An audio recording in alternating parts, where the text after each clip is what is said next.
Masechet Baba Batra, Daf Chaf Zayin, and with this daf we complete the second perek of the Masechet.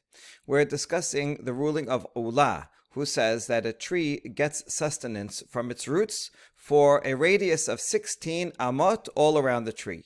And therefore, if I have a tree and I plant it in my property, but it's close to your property, it's within 16 amot, then that would mean that some of my roots are going into your land and getting sustenance from your land. And Ula says that's called stealing. Because I am stealing from your sustenance, therefore, Ula says, I cannot bring bikurim from that tree. Why not? Because when I bring bikurim, I have to say the recitation mikra bikurim, and I say, thank you Hashem for this fruit and the land that you gave me. However, this fruit came from stolen land, not my own land. And therefore, I don't have the privilege of bringing bikurim from stolen fruit. We're now going to challenge Ula from 4 different Mishnayot. We begin with the Mishnah from Masechet Bikurim, Tashema. Hakone ilan vekarkao mebi vekore. My love, kol shehu. If I buy a tree and the land surrounding the tree, that's included in the deal. So then any fruit that is on the tree, I have to bring as the buyer. Now I own the tree and I own the land. I have to bring bikurim and I say the recitation of bikurim. Now, the Mishnah doesn't say how much land, so since it doesn't say how much, shouldn't we assume that that means even a tiny bit of land? So if I buy a tree and let's say 2 feet of land around it, I still bring bikurim and say mikra bikurim, even though the roots are going past my property into someone else's property. And that is a rejection of Ula. And we answer, La shesh asre amma. No, we're talking, the Mishnah is assuming that I bought the tree and I bought 16 amot also all around the tree, so that it's all being sustained from my property. Tashema, kana shene ilanot betoch shel chavero, mevi ve'eno kore, hashelosha mevi ve'kore. Another Mishnah in Masechet Bikurim says that if I buy 2 trees in someone else's field, then I have to bring Bikurim, but I don't say Mikra Bikurim. Because when I just buy 2 trees, the assumption is I'm only buying the trees and not the land. Since I don't own the land around it, I cannot thank Hashem for the land that He has given me. We can infer from this Mishnah that if I bought 3, then the land is included. The land around the trees is included. Only if it's 2, then that's isolated. I only bought 2, but 3, I'm already buying a whole group. And so we assume that I got the land, have the land also, and therefore I bring bikurim and I say the recitation. My love, kol shehu. Now, how much land do we assume that I get around the tree? Doesn't say. So shouldn't we assume that it's just a little bit of land, less than 16 amot? And yet I say mikra bikurim. Challenge to Ula. Lo hachaname shesh asre amma. No, here also we assume that I get 16 amot around all of those 3 trees, so that I am not stealing, and that's why I can say mikra bikurim. Next question. Tashema. Rabbi Akiva Omer, Karka kol shehu chaya bepe'ah ubebikurim vechotvin alav piros bol. Rabbi Akiva says that even if I own a little tiny piece of land, kol shehu, just like 1 square inch, I have to leave pe'ah. If something grows on it, I have to take a little tiny corner of it and leave that for the poor. And whatever grows on it, I have to bring as bikurim. And if I have an outstanding loan that I want to collect and I don't want the Shvi'it year to cancel the loan, then I can fill out a piros bol, submit it to the court. But the piros bol only works if the borrower owns some land, because then I can say, listen, I'm collecting my loan from that land, and so I have a lien, I own that land, so the debt is already paid. And then, if he wants his land back, he can pay afterwards. That's the mechanism of how the piros bol works. But the borrower has to have some land. He doesn't have to have a lot of land, but even if it has a tiny bit of land,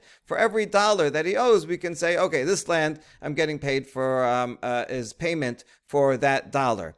So even if you have just a little bit, if the borrower has just a little bit of land, you can write a piros bol. If he owns no land, then the piros bol doesn't work.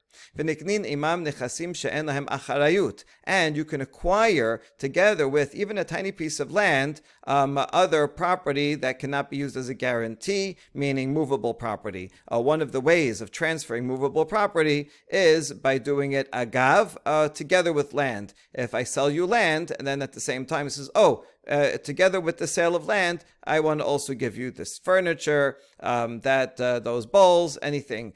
So even if it's just a tiny piece of land, doesn't have to fit. The furniture doesn't have to fit on the land, doesn't have to be on the land. But anything, and even a tiny bit of land, can make such a transaction.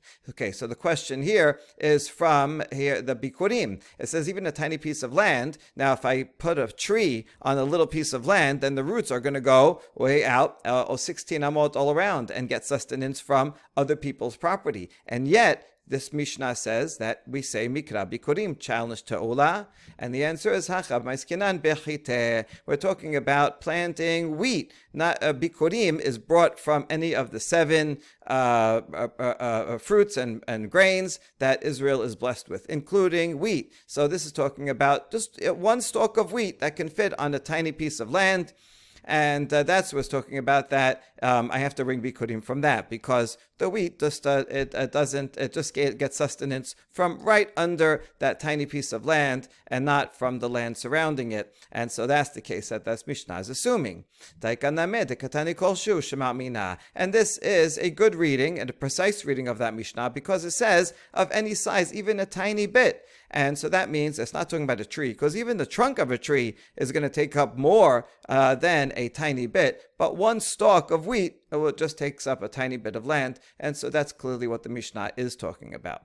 Next challenge, Tashema. Ilan miksato ba'aris miksato behus la'aris. Tebel ve'holin me'oravin ze bazeh dibrei Rabbi. Rabban Shimon Gamliel Omer, hagadeh b'chiyuv chayav, hagadeh b'ftur patur. If there is a tree that half of it is in the land of Israel, and half of it is outside the land of Israel, it's growing right on the border. The trunk is right on the border. So that fruit, anything that grows in the land of Israel, you have to bring Tiruman Maaser. And so that would be Tebel.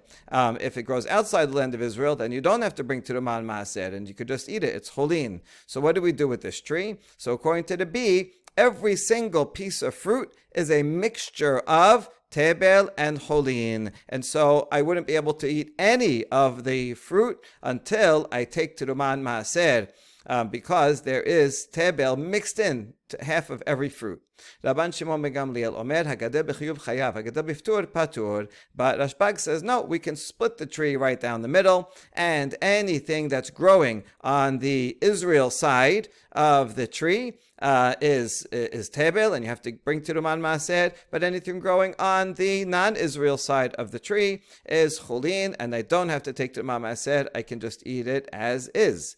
Okay, now let's analyze. Ad kan la pelige ela demor saber yesh berera mar saber en berera aval gadel biftur dibra kol patur. So the essence of their controversy is that Rabbi says that Rashbag says you can distinguish between what grows here and what grows there. Berera sometimes means retroactive designation, but here actually you don't need to say it's retroactive. He says that when a tree grows, the fruit that grows on this side of the tree got sustenance from the roots on that side of the tree, and it stays the same. And therefore, if it grew on this side, then it follows the land on that side, and so you can distinguish. Whereas Rabbi says you cannot distinguish. The fruit gets all mixed up. There's sustenance that's coming in from the roots, and as they join together, they get all mixed up in the trunk, and some sustenance from the land of Israel goes to the fruit that's outside the land of Israel, and vice versa.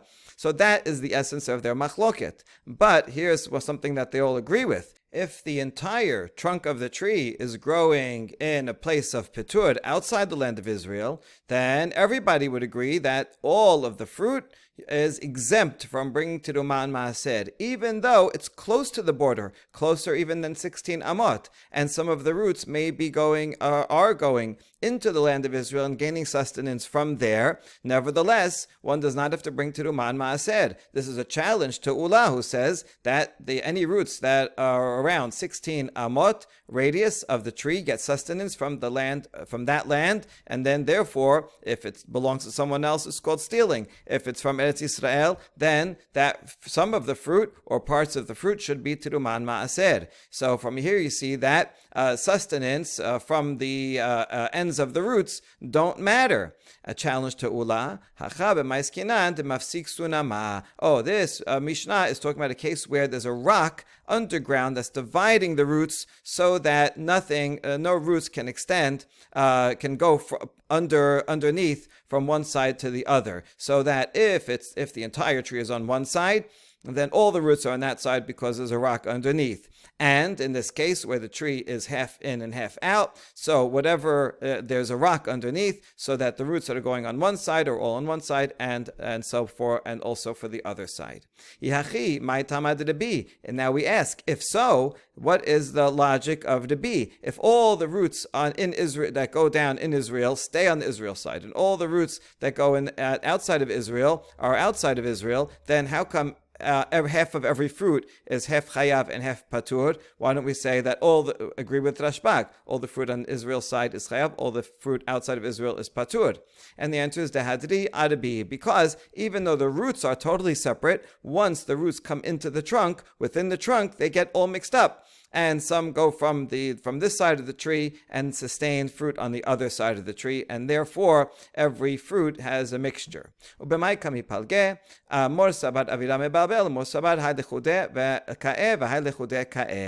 therefore the essence of the machloket is that Rabbi Yehuda Nasi thinks that the trunk, which is above the ground, mixes all the nutrients, and therefore every fruit has a mixture, whereas Rashbag says that the roots from one side of the tree only sustain the fruits on that side of the tree, and therefore only the things on the Israel side of the tree are tebel, and the fruit on the outside of Israel side of the tree are chulin.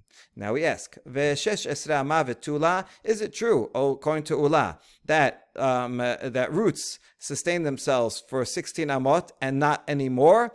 We learned in the Mishnah previously that if someone's planting a tree, he has to distance itself from a cistern 25 amot. That means that roots go more than 16 amot. They go up to 25 amot. Amar Abaye mezal tu ba'azle achushe lemchashi ela ad esre amma tefe la machashi. Abaye explains, indeed, the roots do go more than 16. They go to 25. And that's why if someone has a cistern, I have to keep my tree away, because otherwise the roots will go and damage the walls of the cistern. However, in terms of nutrients, they do not weaken the ground around them more than 16 amot. They get nutrients from 16 amot, but not more than that. And so we're talking about two different laws. And we're talking about bikurim. So then you want to know this fruit, where did it get its nutrients from? That's what's important. That's 16 amot. If you're talking about damages because of the roots themselves, then that's 25 amot. כי אתה רב דימי אמר, בעם הנה ריש לקיש מרבי יוחנן, אילן הסמוך למסר בתוך 16 אמה, מהו? אמר לה, גזלן הוא, ואין מביאים ממנו ביקורים. Even though we already saw the ruling of Ula, when Rav Dimi came from Eretz Israel to Bavel, he said that Resh Lakish asked Rabbi Yochanan, if you have a tree that's close to someone else's property within 16 amot, what's the law? Do you bring bikurim? And Rabbi Yochanan answered, that person is a thief, and we do not bring bikurim. So you see, Ula is supporting Rabbi Yochanan's ruling. Ki ata Ravin amar Rabbi Yochanan. However, that was what Rav Dimi reported in the name of Rabbi Yochanan. When Ravin came from Eretz Yisrael to Bavel, he reported in the name of Rabbi Yochanan, Echad ilana samuch lemesar, ve'echad ilana noteh, mebi ve'koreh, shal menat ken hinchil Yoshua l'Yisrael et ha'ares. if it doesn't matter whether a tree is close to a border or if a tree is leaning onto someone else's property. So it doesn't matter. One brings the fruit and says the recitation of Bikurim. Why? Even though if it's close to the border, then that means it's sustaining itself from the neighbor's land. How come it's not called stealing? And he explained, because when Yeshua first apportioned out the land of Israel to each of the tribes and each of the clans, it was on condition that, listen, everyone's going to have trees, and the roots underneath are often going to go under someone else's property. So we're giving you this land on condition that if someone else has a tree next to your property and it's getting sustenance, that you forego your right to the nutrients in that ground and you let your neighbor have it so that he can fully own that fruit, and therefore he can bring mikra bikurim. All right, so even though we saw ula and one tradition, name of Rabbi Yochanan, said it was prohibited, we end off with the tradition in the name of Rabbi Yochanan that says it is permitted. Next Mishnah, ilan shehu notel listecha bero koses melo hamardeya al gabe hamacharisha. If someone has a tree that is leaning over into his neighbor's field, that neighbor is allowed to cut down some of the branches. How much? The height of an ox goad. This is an ox goad. It's a stick with a prod at the end that the shepherd, the farmer, would use to prod to make it go and to direct it which way to go. It was of a standard length, so he can cut all the way up to that height, and the width is the width of the plow. We have a picture here. This guy has a tree, and this tree is overhanging into this guy's field. And this poor guy, all he wants to do is plow his field, but look, the branches are in the way. So he is permitted to cut these branches. He can't cut all the branches all the way up. Those are not bothering anybody. But he can cut the width of the plow, and if he wants to raise up his ox goad, he might want to pick it up high. So he can go the height of the ox goad, the width that he needs, so that the branches will not impede his plowing. That's the first law. Now, if the tree that is next door is a carob tree or a sycamore tree, they have very thick and abundant branches that will cause a lot of shade, and then it won't let things grow on the other field. And so in that case, the neighbor is permitted to cut down the branches all the way up as a plumb line, straight up. He can't cut down branches in the other guy's field, but anything that is overhanging his field, he is allowed to the plumb line. This is a plumb that they would use to make sure when they were building walls that they were straight. So you go straight up and you can cut all those down. If the field is one that requires irrigation, it doesn't rely just on rain, it needs irrigation. So then any tree that is overhanging, the owner of the field is allowed to cut it down along the plumb line. Because it's an irrigated field, so it's more sensitive, it really needs its rain, it really needs its water, and it really needs the sun. And the tree, the branches are going to damage it. So then, no matter what kind of tree, he can cut down the branches. Abba Shaul says, if it's any type of barren tree that's overhanging someone's property, that property owner is allowed to cut all the branches along a plumb line. The Gemara will explain what Abba Shaul is talking about. Is he talking about the first clause or the second clause?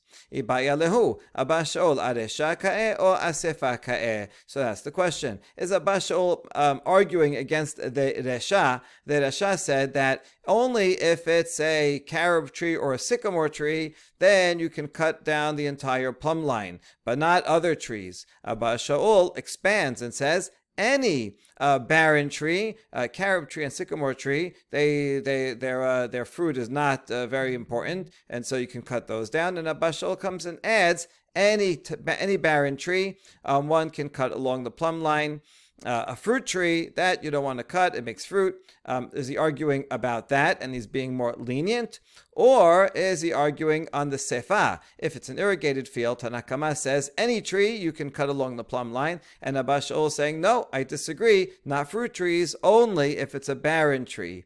That's the question. The answer is Tashema, Detanya, Beta Shelachin Abba Shaul Omer, Kol Hailan Keneged HaMishkolet, Mipnei Shehasel Ra Lebeta Shelachin, Shema Mina, Aresha Ka'eh Shema Mina. Batra teaches that in an irrigated field, Abba Shaul says that one can cut any tree along the plumb line because the shade is bad for an irrigated field. What do we see here? That when it comes to an irrigated field, Abba Shaul agrees with Tanakama that any tree, you can cut along the plumb line. So that means he agrees, Abba Shaul agrees regarding the sefa, right? This line here, kol ha'ilan. So that means he disagrees with the resha and thinks that not only a carob and a sycamore tree you can cut, but any barren tree.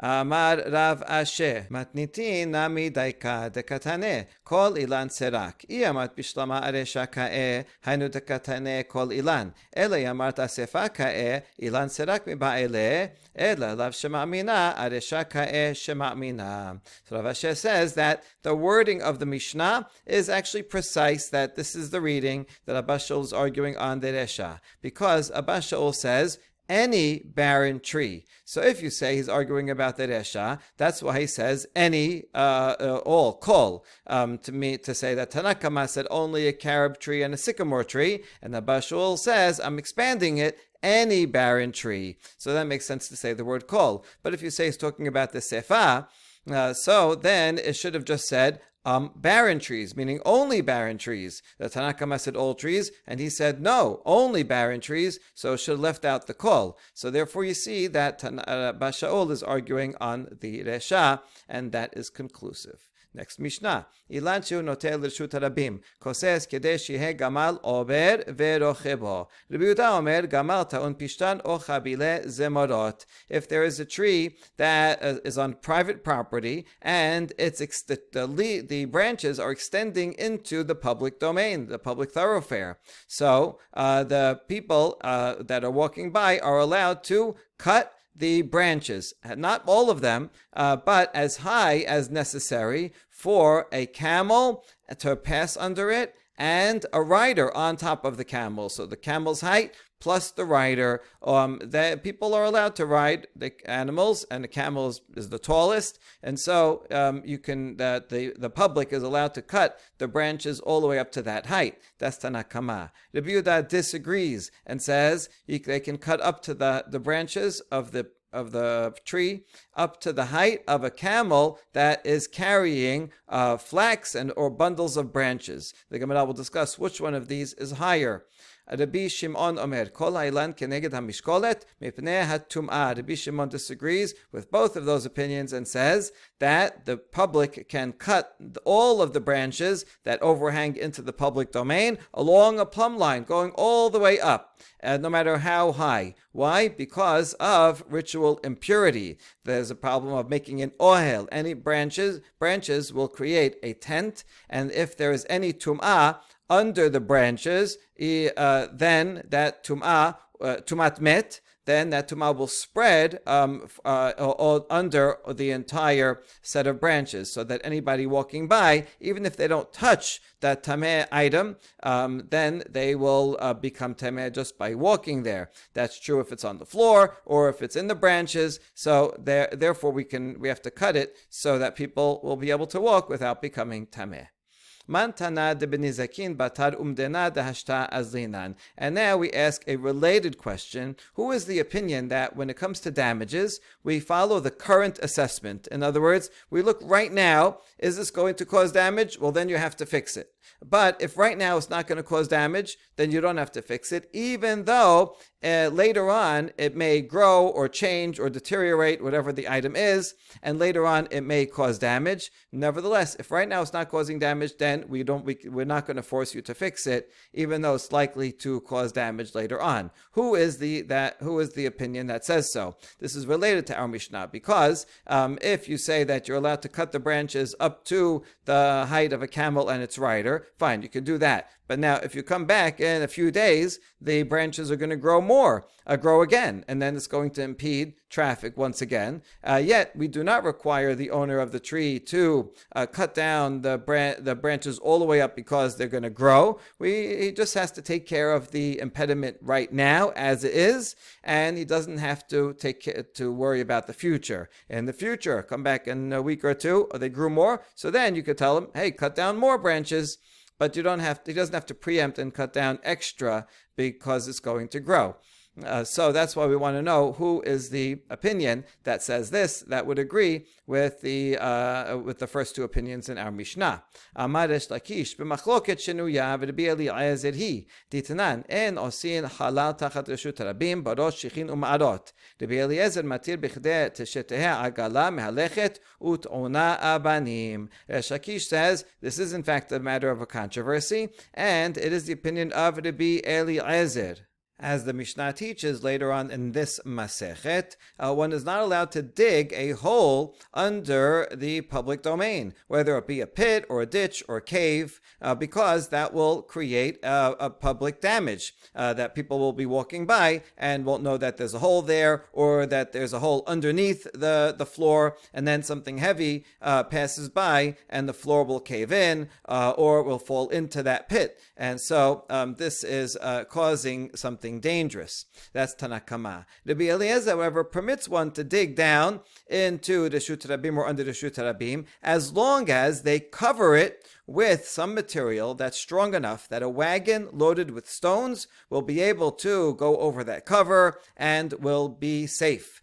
In modern times, we'd say that you have to put a manhole cover over a hole, and it has to be strong enough that a big truck, a cement truck, can go over it without falling in. So if you do that, then it's fine. So we see that Rabbi Eliezer permits, even though it's very likely that over time that cover will wear away and will weaken. But as long as right now it's strong enough, so all he has to do is take care of the current situation, and he does not have to think about the assessment over in the future. So that's Rabbi Eliezer, and so that would be the same as the opinion in our Mishnah, that right now the owner of the tree only has to cut the up to the height of a rider, even though in the future the branches will grow again, and then they'll have to cut again, so you worry about it then. Whereas Tanakama would say, no, you cannot create any danger, even if right now it's okay, but in the future it'll be dangerous. You also cannot create that now. Rabbi Yochanan Amar, afilu tema Rabbanan, hatam zimnim demifchit velav adate, avalacha kama ka kais le. Rabbi Yochanan says that our Mishnah here, it can even be according to Rabbanan in the later Mishnah over there. Over there, the rabbis say you can't dig a pit in the middle of the street because it will occasionally deteriorate, and no one will realize. It's not in his mind. He made this pit some months ago and he forgot about it. He's not checking on it, and then it's going to deteriorate and someone will fall in. That's why over there you can't make the pit in the first place, even if you right now put a strong cover. However, in this case of the trees, as each branch grows, then he'll cut it off. It's evident. You can see it, right? You go outside and you see, oh, look, that branch grew. It's in the way. So he'll cut it as it goes along. He's not going to forget about it. And therefore, even Rabbanan would agree that in this case, one just has to cut enough branches that the camel and the rider can go through, and doesn't have to worry about branches in the future right now. If and when they grow in the future, then he'll cut them down later. Rabbi Yehuda Omer gamalta un pishtan o chabile zemorot ibai alehu shiurad Rabbi Yehuda nafish o dilma shiurad Rabbanan nafish. So Rabbi Yehuda disagrees with Tanakama and says that you have to cut up to the height of a camel loaded with a bundle of flax or branches. And the question is, which one is more? The opinion of Rabbi Yehuda, is that higher? A camel with branches is higher, or the Rabbanan, the Tanakama, a person riding a camel, is that higher? Peshita de shiura de Rabbanan nafish. Disalka dater shiura de Rabbi Yehuda nafish. Rabbanan b'shiura de Rabbi Yehuda. Hechi abdi. So the answer must be, and it's obvious that the opinion of the rabbis is higher or rider, because if not, then and the camel that's carrying branches, the opinion of Rabbi Yehuda is higher, then what would Rabbanan do with a case of a camel that's carrying stuff? What would he do with that measurement? Right? People have a right to bring camels that are carrying material on them, and so what would Rabbanan do about that? So it must be that the Rabbanan are being more machmir. Not only do you have to make room for a camel carrying a burden, you also have to make room for a camel carrying a person, which is even higher. Okay, but then we'll ask the other way around. So you're saying that the opinion of the rabbis is higher. So what would Rabbi Yehuda do with the measurement of the rabbis? What if a person is riding a camel? Does he not have a right to ride in the public domain without being hit by branches? And the answer is no. For a rider, he can bend over and he'll pass under the branches. So since a rider, a human, can see that the branches are coming and he'll bend down, so then Rabbi Yehuda says that's sufficient. But whereas a bundle of branches is not going to move out of the way. And so therefore, everyone agrees that regarding a pile of branches, which is shorter, you have to cut up to that amount. Rabbi Yehuda says for a rider, he'll bend down if there are branches, whereas Rabbanan say, no, you have to cut it even higher because the person should be allowed to ride without having to bend down. Rabbi Shimon Omer, Kol ha'ilan keneged hamishkolet mipnei hatum'ah. Rabbi Shimon says you cut the branches that overhang into the public domain along a plumb line all the way up because of ritual impurity. Tana mipnei ohel hatum'ah. Peshita mipnei tumatenan. So there's a braita that elaborates on the Mishnah and says it's because of tent impurity. Now we ask, isn't that obvious? It says because of impurity. So what other kind of impurity is it besides tent impurity that would spread all around under the branches? So what's the point of this braita? What is it adding? And we answer, if I